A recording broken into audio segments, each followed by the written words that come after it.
Merci, mon cher collègue. Madame la ministre, vous avez la parole.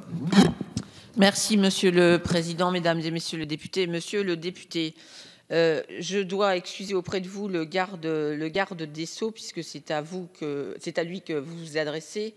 Je constate que la question que vous m'avez posée à l'instant est un peu différente que celle pour laquelle il m'a donné les éléments de réponse. Vous avez apporté des compléments qui me semblent extrêmement importants.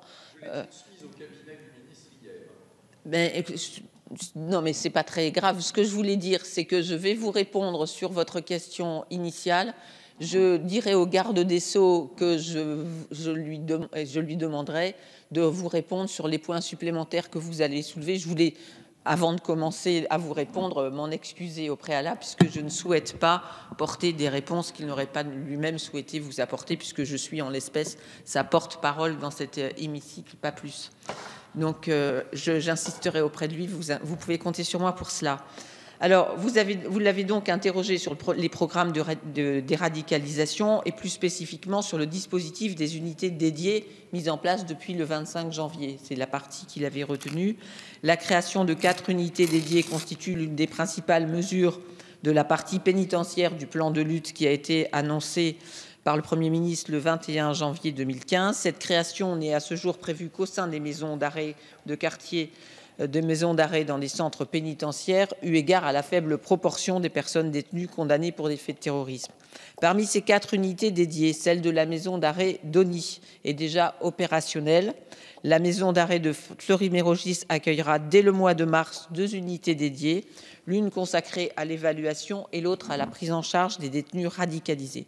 Enfin, d'ici la fin du premier semestre, le centre pénitentiaire de Lille-Annelin mettra en place la 4e. En plus de ces dispositifs, depuis octobre 2014, la maison d'arrêt des hommes de Fresnes a déjà mis en place une unité de regroupement et il existe un centre national d'évaluation pour tout type de profil, notamment pour les personnes détenues radicalisées ou en voie de radicalisation.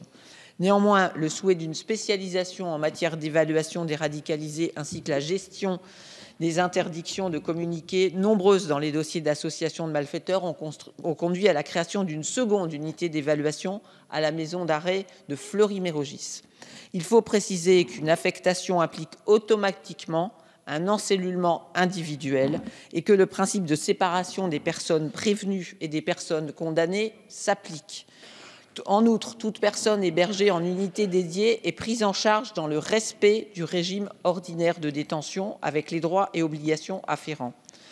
Dans les faits, à la suite de l'évaluation, les personnes détenues seront orientées en fonction de leur profil et de leur degré d'adhésion au programme mis en place. Si elles ne peuvent s'y intégrer et qu'elles justifient des mesures de sécurité particulières, elles seront placées à l'isolement. Dans le premier cas, les personnes détenues seront affectées à la maison d'arrêt d'Osny ou à celle de Fleury-Mérogis et pour les personnes les plus radicalisées au centre pénitentiaire de Lille-Annelin.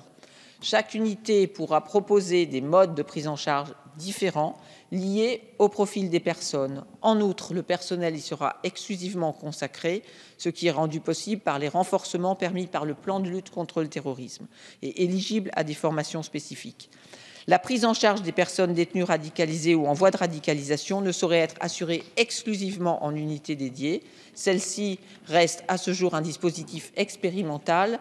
C'est pourquoi la direction de l'administration pénitentiaire s'attache à formaliser un cadre commun d'organisation de gestion de ces détenus dans tous les établissements pénitentiaires. Monsieur le Président, j'ai encore quelques éléments précis à donner. Seront privilégiées les mesures suivantes: prise en charge individuelle, placement au quartier d'isolement, affectation en maison centrale, affectation au secteur brouillé, proposition d'inscription au répertoire des détenus particulièrement signalés. En plus d'un dispositif Merci Madame la Ministre. Il faudra préciser au rédacteur de ces notes que tout doit être fait en 6 minutes. Puisque finalement c'est le rédacteur qui fait les. Mais je suis en plus désolée et confuse parce que Monsieur le député. Oui, je sais tout ça, En réponse, très brièvement. Oui, Madame la Ministre, je vous remercie de cette réponse. Encore une fois, j'ai bien conscience que la question que j'ai posée embrassait un sujet qui est très vaste et je vous serais très reconnaissant, effectivement, de demander à Monsieur le garde des Sceaux de me transmettre par écrit une réponse à cet ensemble de questions. Merci beaucoup, Madame la Ministre. Merci. Nous en venons à la question que M. Gérard